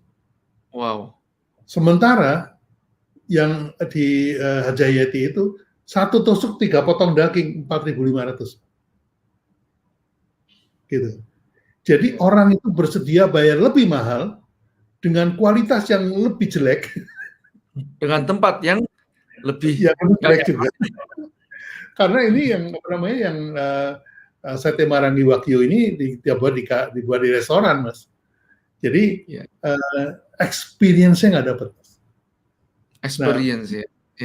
Ternyata begitu dicoba, ini ada yang lebih enak, lebih lembut, lebih segala macam. Mereka bilang enggak. Sate Marangi itu harus alot. Oh gitu ya. Nah, ini pertanyaan saya lagi, Pak Bi. Tai kucing rasa coklat, Mas. Ya. Apakah ini dikarenakan, kalau bicara masalah kuliner, apakah ini dikarenakan memang mayoritas orang itu tidak punya kecerdasan gustastory ya, atau pengecapan gitu, Pak. Jadi kalau misalkan kalau nggak banyak orang yang bisa membedakan antara enak, setengah enak, seperempat enak, seperdelapan enak, 10 enak. Tahunya cuma enak sama enak banget. Ya. Apakah dikarenakan seperti itu akhirnya dimainkannya di persepsi itu, Pak Bi. Betul. Soalnya kalau kayak saya kan pecinta kuliner banget nih, Pak Bi. Ya. Nah, saya bisa bedain, oh ini nggak enak nih. Misalnya begitu. Bagaimana menurut Pak Bi itu? Karena enak nggak enak itu sangat dipengaruhi oleh lingkungan ya. Jadi kalau atmosfernya enak, misalnya makan bakso ketika hujan, rintik-rintik itu, wah enaknya luar biasa. Bakso yang sama dimakan siang hari bolong, kok rasanya ya, nah, gitu. Jadi memang antara rasa itu sulit didapat ya, kecuali barangnya dihadirkan barangnya. Ini sama ini gitu, itu ketahuan langsung bedanya. Tapi di memori itu memang tidak bisa mencatat standar keenakan gitu. Tapi persepsinya, oh yang di sana alot tapi asli, ya wes asli. Kalau ngejar asli ya ke sana gitu. Nah di restoran ini empuk tapi nggak asli, ya udah ngejar empuknya ke sana gitu. Jadi masing-masing punya position, punya persepsi yang beda. Mau sate Marangi empuk di sana, sate Marangi alot di sana gitu. Itu brand, Mas. Siap, Pak Bi. Saya kalau tanya sama Pak Bi nggak akan selesai-selesai. Kalau dilanjut sampai besok saya betah nih sama Pak Bi. Cuman ini teman-teman sudah kasihan nih, udah ngetik panjang-panjang nggak dibacakan juga kasihan. Oke, kita bacakan yang panjang-panjang. Nuri silakan. Ya. Nah ini pertanyaan Pak Bi. Ayo sebentar Nur. Nah, Pak Bi dan Mas J, jangan Mas J ya, Mas J ya. Mau tanya apa batasan waktu dalam membentuk brand? Kalau ada berapa lama brand bisa terbentuk setelah melakukan selling dan lain-lain? Ini agak sedikit ini nih ya, menohok nanti nih jawabannya. Saya jawabannya seketika, Mas. Seketika. Karena kalau rasanya itu unik, langsung dicatat. Dan itu langsung branding. Langsung imprint. Saya ingat perkataan Pak Bi itu kan experience from the first bite. Ya. Ya Pak Bi. Ya. Baik, jawabannya langsung nih sudah. Ya, jadi gini Mas Y. Ada kata-kata Martino Meyer yang bagus ya. Dia mengatakan, people don't buy brand, they join them. Orang itu nggak beli brand, Mas. Dia itu bergabung dengan brand. Contohnya yang paling jelas misalnya, kalau Anda pencinta Harley, ya, Anda itu bergabung dengan komunitas Harley. Syaratnya satu, harus punya Harley. Jadi people join brand by buying product. Oke. Jadi orang itu di-drive untuk join sebuah brand dengan membeli produk. Sama aja. Anda kalau mau join UB, boleh, bebas. Asal Anda daftar dulu, anggota dulu atau apa, nggak tahu. Jadi orang itu join UB ya, by buying the product. Nah, produknya terserah Mas Y. Gitu. Kayak ini, Anda bisa join, bisa bikin brand, asal ikut workshop saya, kan gitu. Ya.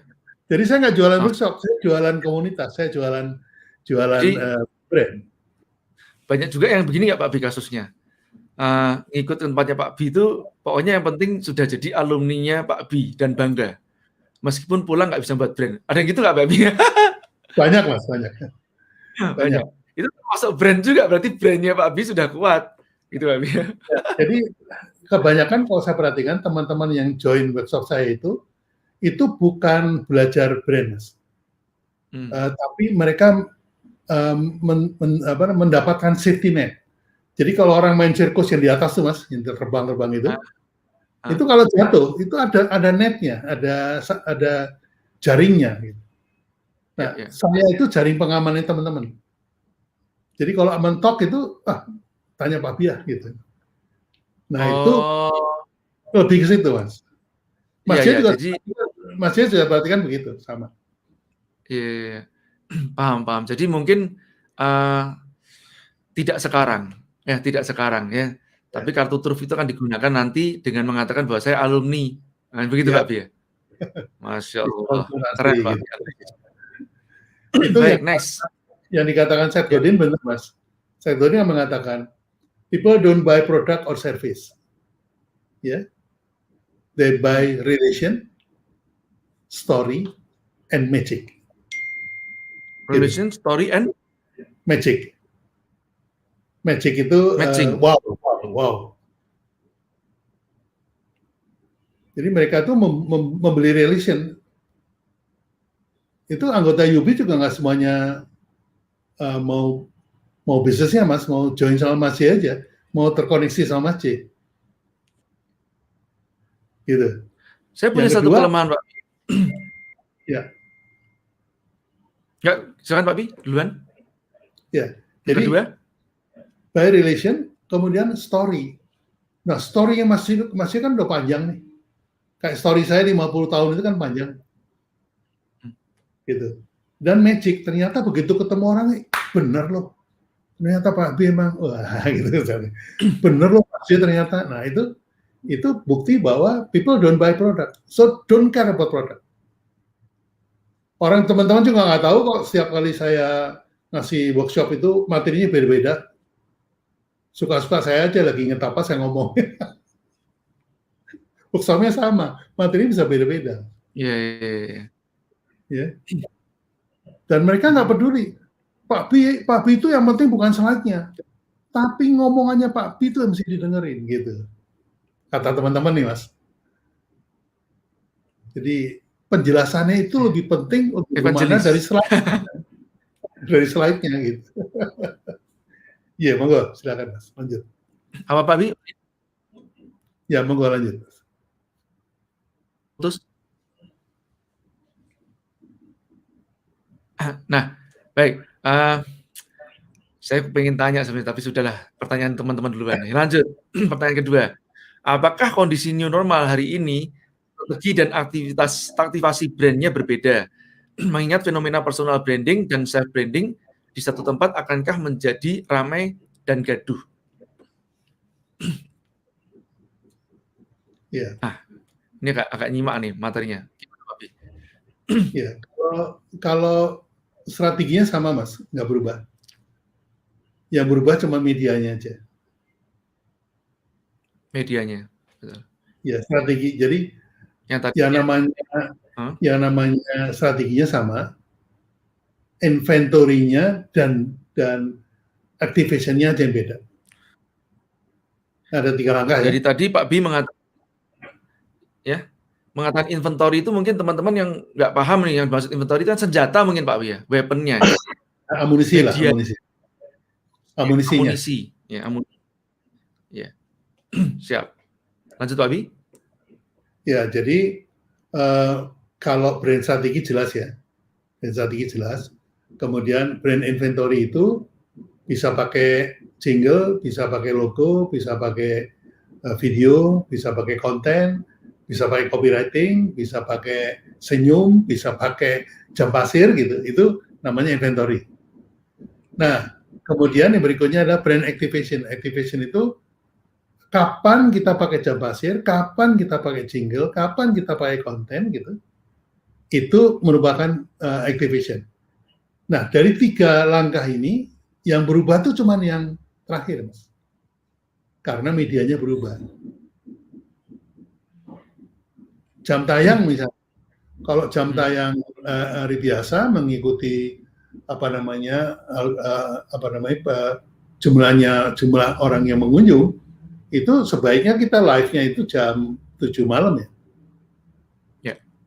Tapi karena kita ngabuburit, ya kita pindah ke jam 4:30 gitu, atau 3:30 gitu. Jadi ini fleksibilitas dalam penyampaiannya aja, aktivasinya yang berubah. Tapi kalau strateginya sama, nggak ada perubahan.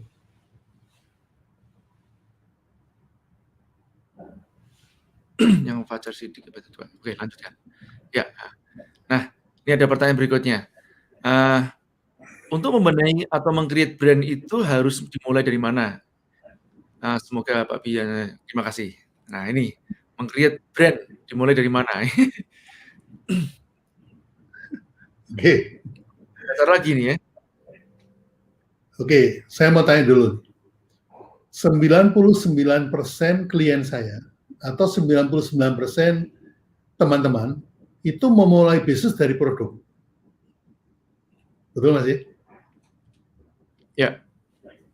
Dan itu salah, Mas. Itu salah. Karena apa? Karena begitu Anda bikin produk, Anda harus menjual produk Anda, mencari pembeli untuk produk Anda. Yang betul adalah, yang betul itu Anda mulai dari value. Jadi yang pertama itu value creation. Misalnya, kita ciptakan suatu value obat ngantuk misalnya. Obat ngantuk itu produknya bisa kopi, bisa permen, bisa es kopi, bisa kopi panas, bisa kopi hitam gitu. Tapi yang pertama itu value-nya dulu yang mau ditawarkan. Misalnya sekarang ini orang itu kebutuhannya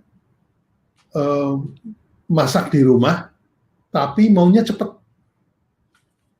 Nggak mau tuh motong-motong cabai, motong-motong jahe, itu nggak mau.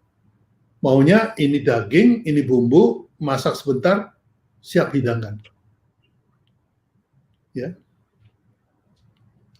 Jadi saya melihat peluang misalnya peluang saat ini, semua orang tinggal di rumah, work from home, lalu kita harus punya showcase. Setiap orang butuh display, Mas. Saya mendisplay kemampuan saya lewat Zoom meeting, lewat IG, itu kan display ya Mas ya, atau pamer gitu. Nah, kalau di rumah itu ibu-ibu itu tempat displaynya di mana, Mas?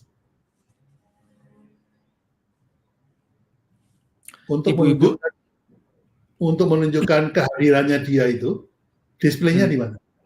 TikTok. Meja makan, Mas. Meja makan.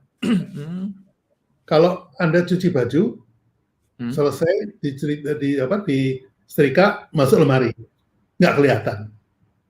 Kemudian cuci piring, selesai, masuk ke rak, udah nggak kelihatan. Nah, begitu melakukan sesuatu yang kemudian didisplay, dilihat orang itu, meja makan. Sehingga kebutuhan psikologis dari si ibu itu, gua ini ada loh, karena meja makan gua, gitu, itu banyak makanan, gitu. Nah, itu peluang yang harus kita garap. Apakah dengan frozen food, apakah dengan bumbu instan, apakah dengan sambal, terserah. Pokoknya ibu punya sesuatu untuk ditaruh di meja makan untuk mendisplay kehadirannya dia. Iya. Nah, ini kan peluang, Mas. Gitu. Iya. Gitu. Jadi kalau sudah gitu, ibu bilang, lo kan ada Gojek. Ya kan Gojek kita tinggal makan. Kehadiran ibu nggak dirasakan. Nah, ini kan peluang yang bisa kita garap. Gitu. Jadi bukan sekedar kebutuhan ya Pak Bi ya? Ya, jadi secara apa ya, perut gitu misalnya. Jadi kalau misalnya itu value creation yang Anda mau ciptakan, bahwa saya akan menciptakan produk di mana ibu bisa mendisplay kehadirannya dia. Mendisplay kehadiran itulah value creation. Yang dimaksud value creation ini juga kan di-drive oleh market demand, begitu Pak Bi maksudnya? Belum tentu Mas, kita bisa create demand juga. Karena marketing is to create demand gitu. Jadi kita melihat peluang, jadi bukan masalah, tidak ada masalah kan. Kita lihat peluang. Yang ibu-ibu tadi yang nggak nyadar, jadi sadar ketika disadarkan. Jadi, oh ternyata saya ini butuh display ya. Nah, kasih aja peralatan untuk display. Produknya bisa macam-macam. Frozen food bisa, sambal bisa, bumbu instan bisa. Jadi produk itu datang belakangan setelah value creation. Perumusan value creation-nya itu bagaimana Pak Bi? Berarti di-drive oleh apa? Perumusannya begini, bisa di-drive oleh masalah konsumen. Itu yang paling gampang ya. Bisa juga di-drive oleh perilaku, kebiasaan. Perilaku yang saya sering ajarkan di workshop, mungkin Pak J juga masih ingat, itu ada yang orang membeli, kemudian jadi kebiasaan, habit, kemudian menjadi ritual, kemudian menjadi addiction. Addiction sudah sakau lah, sudah nggak bisa tanpa gitu. Nah, membeli oke, kemudian menjadi habit. Habit itu bisa berubah, Mas. Misalnya gini, habit menjadi ritual. Ritual tahunan itu puasa Ramadan, mudik, kemudian tahun baru, ulang tahun, itu kan ritual tahunan, Mas. Jadi kalau Anda memanfaatkan ritual tahunan sebagai peluang untuk bisnis, maka produk Anda dibeli setahun sekali. Yeah. Ada ritual bulanan, ada ritual mingguan. Sholat Jumat itu seminggu sekali. Ya. Nggak bisa seminggu 2 kali, nggak bisa. Karena memang malam minggu seminggu sekali. Itu ritual, selalu dilakukan tanpa absen. Yeah. Ritual harian, ada Mas. Ritual harian tuh sholat 5 waktu itu ritual harian. Sarapan ritual harian. Bangun pagi ritual harian. Nah, kalau Anda membuat produk untuk memenuhi value ritual harian, tinggal pilih. Saya mau ngambil bangun pagi. Karena setiap orang tuh pasti bangun, dan nggak mungkin nggak bangun. Nggak mungkin absen. Jadi, saya akan bikin produk misalnya semacam ini. Nah, begitu bangun kan mulut nggak enak Mas ya. Nah kita buat aja mouth spray, semprot. Kalau itu dikonsumsi setiap hari, maka produk Anda akan pasti dipakai. Karena apa? Dikaitkan sama ritual harian. Kayak pada waktu saya bikin Enggran multivitamin, saya kaitkan dengan sarapan. Enggran sarapan kedua. Kopiko ganti yang ngopi. Karena ngopi itu ritual harian. Nah, sekarang tinggal kayak ada alumni yang bikin bubuk coklat bubuk ya. Terus saya tanya, kamu mau ritual mingguan atau ritual harian? Contohnya gimana Pak Bi? Oke, kalau ritual mingguan, secangkir coklat sehabis sholat Jumat. Ya, seminggu sekali berarti kan. Nah, kalau mau setiap hari, secangkir coklat sehabis sholat. Sholat 5 waktu. Subuh itu coklat panas, kemudian zuhur es coklat, asar es coklat, maghrib sama isya coklat panas. Kan 5 kali. Mas. Jadi kalau dia bikin satu pak isi 5, ya langsung habis. Gitu. Jadi dikaitkan sama ritual, Mas. Siap, Pak Bi. Pertanyaan selanjutnya nih.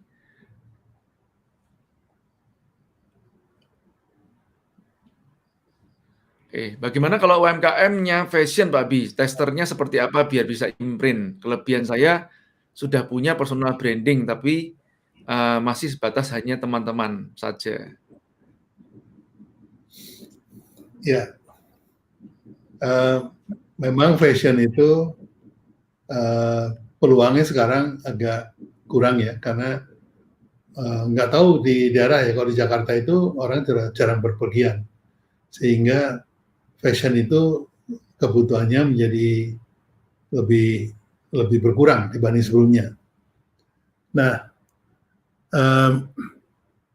sekarang kita lihat apakah ada ritual baru dari bapak-bapak dan ibu-ibu ketika mereka tinggal di rumah terus gathering, sociality.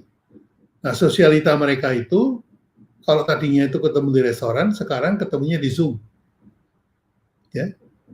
Peluangnya adalah bagaimana membuat satu fashion, satu model baju yang itu disebut daster, tapi enak tampil di Zoom.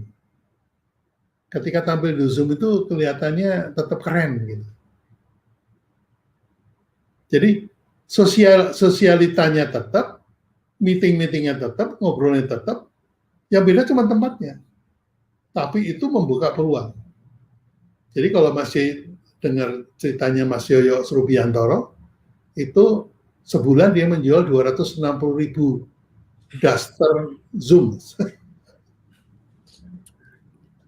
Nah, Yang terakhir ini maksudnya Pak? kenapa? Yang sekarang ini? Iya, yang sekarang ini yang dilakukan itu. Iya. Salah satunya. Iya. Atau istilahnya saya kalau kemarin bilang namanya piyama trendy. Nah, itu. Piyama trendy. Jadi kan sudah jarang keluar rumah, sesekali pas bukain pintu buat Gojek atau sesekali ke tempat abang sayur, keluar sebentar tapi tidak jauh-jauh. Nah, jadi cuman pakai piyama doang terus pakai kudungan saja udah selesai. Piyama trendy. Ya. Baik, Pak Abi, ini pertanyaan berikutnya, Pak Abi. Nah, dari Makassar nih, bicara soal rasa yang dipersepsikan itu belum tentu harus enak ya Pak Abi? Kalau makanan harus enak, Mas. Ya, dan karena paling enggak kalau nggak enak jangan dijual. Setuju saya. Karena saya belum pernah dengar ada orang, saya beli sate itu karena nggak enak, Mas. Belum ada. Iya. Satu pasti enak. Nah, yang kedua itu unik. Ya. Jadi kalau mau jual makanan, enak dan unik. Udah itu aja. Oke, next. Oke. Cara branding produk perawatan kendaraan gimana biar bisa viral? Ini kok viral malah. Ya kalau apa namanya cuci kendaraan Mas tadi barusan ya. Cuci kendaraan itu kan servis ya. Jadi, perawatan kendaraan. Ya perawatan. Ya selagi dibetulin mobilnya dia dipijit gitu kan, itu bagian dari satu paket. Jadi akhirnya, wah saya kalau merawat kendaraan di sana aja nih. Kenapa? Itu sambil nunggu dipijit. Nah, ya jadi tidak langsung ya Pak Bi ya. Tidak langsung ya. Tidak harus langsung kepada produknya. People don't buy product and service. Iya. Next. Oke. Ini yang sama nggak tadi orangnya? Bukan ya? Nah, kalau saya jualan air minum, ada tips nggak Pak Bi dan Mas J kalau untuk seketika terbentuk brand? Kan kalau dilihat air minum sama saja. Ya. Memang kalau Anda ngetes saya dengan produk generik, memang sulit untuk brand ya. Karena brand itu syaratnya melalui pengalaman yang unik. Jadi kalau produknya generik, ya nggak bisa di brand. Jadi Anda jualan minum aja deh, nggak usah di brand. Iya. Jadi harus punya diferensiasi ya, teman-temannya. Jangan cuma nanti itu tukang, kebanyakan yang ada kan ada tren apa, dicontek apa, terus mau di-brandingkan. Susah Pak Bi ya. Ya. Saran saya gini, untuk yang jual air minum ya, itu mungkin Anda bikin perbedaannya begini. Air minum mereknya apa gitu, kemudian yang jualannya itu semuanya mantan putri Indonesia.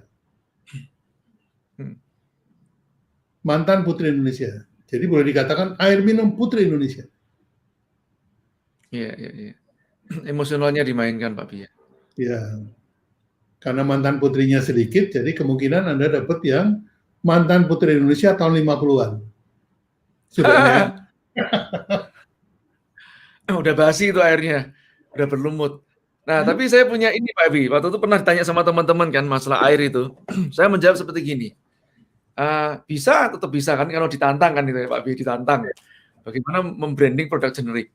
Nah, seandainya disuruh membuat minuman, saya akan membuat misalkan airnya, mereknya misalkan Doa misalkan ya, Doa, airnya Doa. Terus kemudian saya kasih warna yang berbeda-beda. Misalkan warnanya kalau hijau, nah terus kasih doanya semoga Anda sembuh dari penyakit, yang sakit sembuh dari penyakit, yang sehat tambah sehat atau tetap segar dan macam-macam. Nah itu doa pada saat untuk yang warna hijau untuk kesehatan. Kemudian yang warnanya misalkan pink ya, nah semoga dientengkan jodohnya, misalnya contoh begitu ya, dan mendapatkan jodoh yang terbaik di dunia dan akhirat, wah misalnya begitu. Atau kalau misalkan yang warnanya biru atau warnanya yang lain nanti orange atau apa dikasih semoga rezeki Anda dilancarkan. Ini namanya air doa. Belinya mahalan dikit, tapi nggak bisa mahal-mahal banget. Ya, bisa sih Mas. Saya juga pengalaman waktu bikin permen Kiss itu terinspirasi dari lagu itu. Kalau bulan bisa ngomong, itu kan lagunya ya.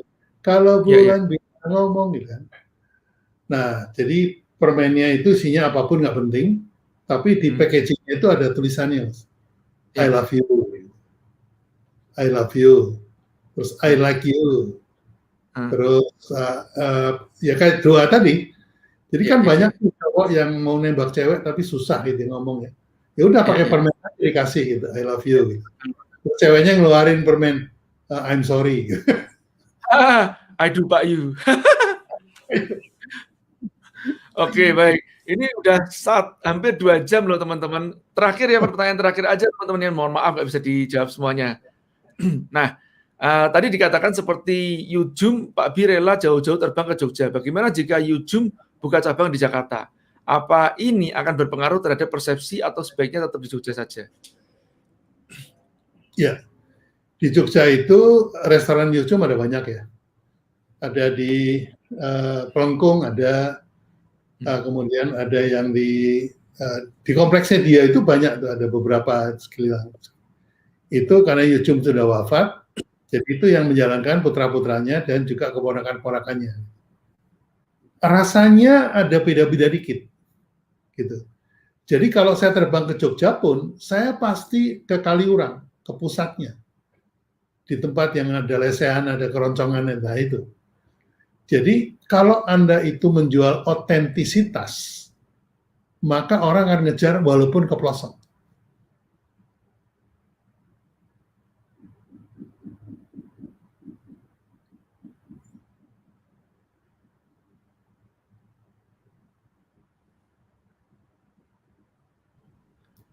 Lanjut Pak Bi? Ya, jadi itu jawabannya itu aja Mas. Jadi apakah kalau di Jakarta Pak Bi masih beli, orang di Jogja aja saya masih milih yang pusat, apalagi di Jakarta. Jadi pasti saya milih di Jogja. Itu Mas jawabannya. Siap. Terima kasih banyak Pak Bi waktunya. Saya yakin ini jelas gak cukup. Saya aja merasa masih kurang, dan saya kepengen kok nyimak Pak Bi secara langsung di kelas lanjutannya BBB. Nah, teman-teman nanti bisa menjadi alumni bersama saya. Mumpung Pak Bi ini masih sehat, memang harus kita habisin ilmunya ya. Nah, teman-teman, sebelum ditutup, saya ingin mengumumkan satu hal. Kita ini ada program. Nah, kalau tadi Pak Bi ini kan bagaimana teman-teman ini mencari brand sendiri dan juga merumuskan brandnya bagaimana. Nah, ini sekarang kita ini bisa bantuin nih teman-teman nih, ada program yang namanya Aku Sapa, Akademi UKM saat pandemi. Ini sebetulnya Pak Bi saya buat itu karena melihat fenomena teman-teman di lapangan yang sudah punya produknya sudah bagus sebetulnya Pak Bi. Jadi produknya bagus, diferensiasinya sudah bagus, cuma kadang-kadang buat mereknya nggak pas gitu kan, terus kemudian positioningnya juga nggak ditonjolkan. Nah inilah yang dari situ kemudian kita inisiatif untuk mencoba membantu teman-teman membuat program untuk rebranding ya. Sebetulnya ini bukan sampai rebranding sih ya, masih setengah atau seperempat dari sebenarnya rebranding itu sendiri. Kalau rebrandingnya sesungguhnya ini sudah advance lagi lebihan. Cuman paling enggak ini rebranding awal untuk UKM. Dari visual identity-nya diperbaiki lebih dahulu. Saya belum mempelajari yang disebut namanya jingle seperti Pak Bi ya. Kalau Pak Bi sudah canggih banget. Tentu aja nanti kalau sudah duitnya masuk, nah teman-teman bagusnya juga mempelajari ilmunya Pak Bi dan ya dengan ikut kursusnya, kelasnya, termasuk nanti konsul langsung dengan Pak Bi juga untuk advance-nya bagaimana. Harapan saya begitu, tidak berhenti sampai di tempat saya saja nantinya. Oke, Pak Bi, terima kasih banyak teman-teman semuanya, terima kasih. Ini saya video terakhir saya tutup dengan pengumuman Aku Sapa yang ketiga. Mudah-mudahan bermanfaat Pak Bi. Terima kasih, mohon maaf kalau ada kekurangan. Assalamualaikum. Waalaikumsalam warahmatullahi wabarakatuh.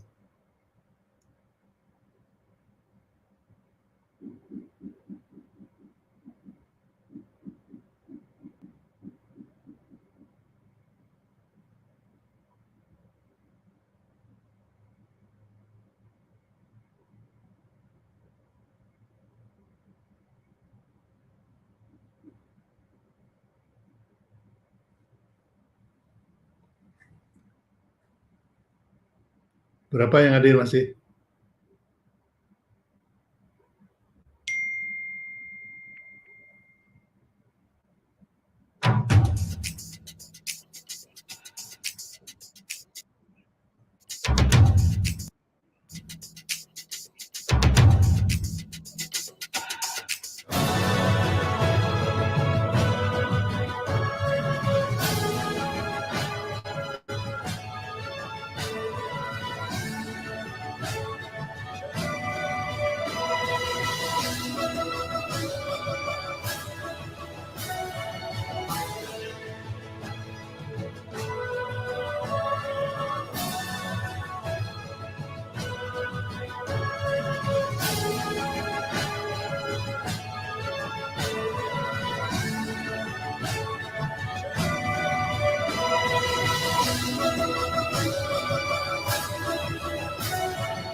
Nah, sekarang sudah mulai menurun.